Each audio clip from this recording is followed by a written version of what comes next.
এখন কি হয়, সবাই দেখি যে কোনো তারকা হোক না হোক, সে যাই হোক, একটু টিকটক বা কোনোভাবে তাকে ফেমাস হয়েছে, সরি আমার বলা উচিত না, যাই হোক ডিজিটাল প্ল্যাটফর্মের মাধ্যমে ফেমাস হয়েছে, তার পিছনে সকল সাংবাদিক দৌড় দিচ্ছে। বাট আমি আমার দেখা মতো যে সাংবাদিকদের সাথে চলে আসছি বা স্টিল যাদের সাথে চলি, মানে আমি মেলাতে পারি না কেন।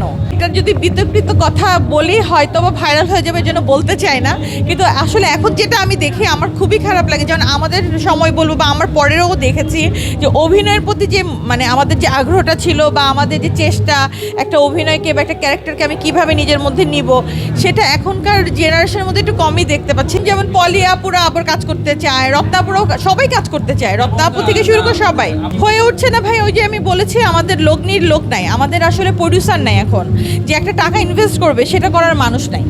এটা যদি মানুষ থাকতো তাহলে আমাদের ডিরেক্টর অনেক ভালো কাজ উপহার দিত। ইভেন ওটিটিতে যেসব কাজগুলো দেখে আমরা এখন বাহবা দিচ্ছি, এরকম বড় বড় ভালো ভালো কাজ আমাদের ফিল্ম ইন্ডাস্ট্রির ডিরেক্টররা দিতে পারতো, কিন্তু তাদের পিছনে ব্যাকআপটা নাই। তারা আসলে বিভিন্ন প্রোগ্রাম, বিভিন্ন শোরুম এগুলাতে যেতেই বেশি পছন্দ করছে সিনেমার চেয়ে। আমি যেটুকু বুঝতেছি যে তারা লাইমলাইটে বিভিন্ন শোরুম উদ্বোধন করে যেতে চায়, মুভির মাধ্যমে না। যেমন আমাদেরকে আগে, আমি জানি না আপনাদের বয়স তো আমাদের চেয়ে অনেক কমই হবে, তো একটা সময় সাংবাদিক ভাইরা আমাদের একটা সাক্ষাৎকার নেবে, সেটার জন্য আমরা ডেট ঠিক করতাম যে হ্যাঁ ঠিক আছে অমুক ডেটে আমরা একটা সাক্ষাৎকার দিব।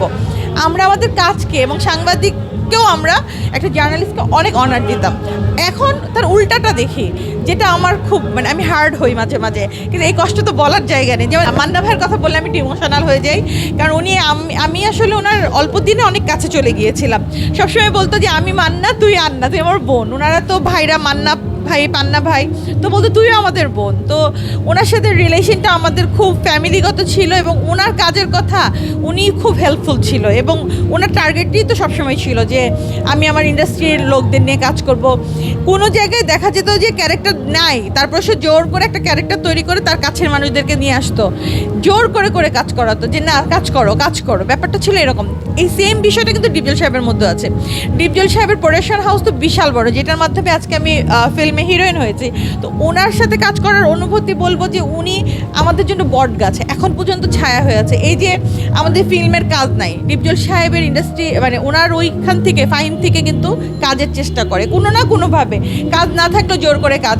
আর এছাড়া তো বিভিন্ন অকেশনে তার ওখান থেকে গিফট সবার জন্য আসতে থাকে, সে চেষ্টা করে। এবং সবচেয়ে বড় কথা, ফিল্মের বাইরেও ডিপজল সাহেবের গুণ আমি একটা বলবো যে কোনো মানুষ বলতে পারবে না তার কাছে গিয়ে খালি হাতে আসছে।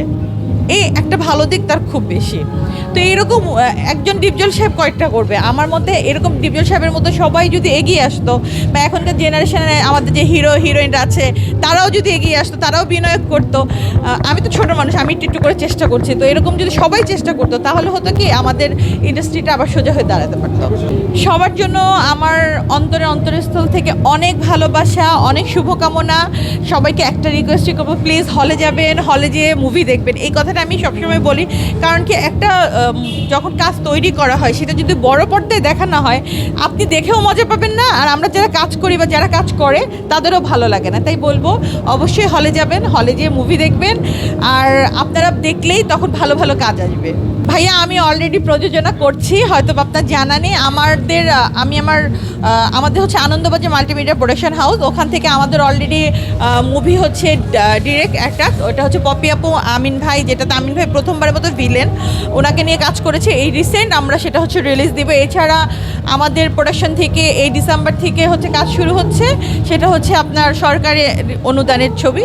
সেখানেও আমরা বেশ ভালো কিছু আর্টিস্টদেরকে নিয়ে, মানে আমরা চেষ্টা করছি আগের বা আমাদের জেনারেশনের আর্টিস্টদেরকে টেনে টেনে কীভাবে আবার ঢুকানো যায়। না ভাইয়া আমাকে আর দেখা যাবে না, আমি পিছনেই থাকবো এখন থেকে, আর আপনাদের সামনে থাকবো।